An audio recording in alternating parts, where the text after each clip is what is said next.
CM KCR పై fire అయ్యారు కరీంనగర్ మాజీ MP Ponnam Prabhakar. CM KCR ఆర్థిక క్రమశిక్షణ లేకుండా హామీలు ఇస్తుండటంతో అవి ఒక్కటి కూడా అమలు కావటం లేదని అన్నారు. తోటపల్లి ప్రాజెక్టును రద్దు చేయబోమని హామీ ఇవ్వాలని కోరారు. హుస్నాబాద్లో 1,00,000 ఎకరాలకు నీరందిస్తానన్న హామీ అటకెక్కిందని అన్నారు. కరీంనగర్ జిల్లాకు సీఎం ఇచ్చిన హామీలు నెరవేర్చాలంటూ ఈ నెల 12న రాజీవ్ రహదారిపై మహాధర్నా వంటవార్పు చేస్తామన్నారు పొన్నం.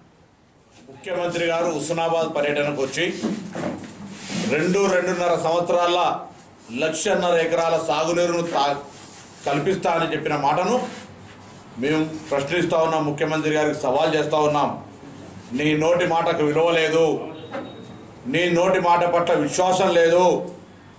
ఆ 1,00,000 ఎకరాల సాగునీరు కావడానికి అవసరమయ్యే నిధుల కేటాయింపుకు సంబంధించినటువంటి పత్రాలను విడుదల చేయండి, నిధులు కేటాయించండి, పనులు ప్రారంభించండి అని డిమాండ్ చేస్తూ ఉన్నాం. ఆర్థిక క్రమశిక్షణ లేని ముఖ్యమంత్రిగా మొట్టమొదటి తెలంగాణ ముఖ్యమంత్రిని తెలంగాణకు దౌర్భాగ్య పరిస్థితి కలగనీయకుండా చూడమని సందర్భంగా కోరుతూ మీరు చెప్పిన తోటపల్లి, గౌరవెల్లి, గండిపల్లి రిజర్వాయర్ ద్వారా 1,00,000 ఎకరాల నీళ్లు హుస్నాబాద్ నియోజకవర్గానికి ఇచ్చే మాట కట్టుబడి ఉన్నట్టయితే వాటి ప్రాజెక్టులకు సంబంధించిన నిధుల కేటాయింపులు చేయమని సందర్భంగా డిమాండ్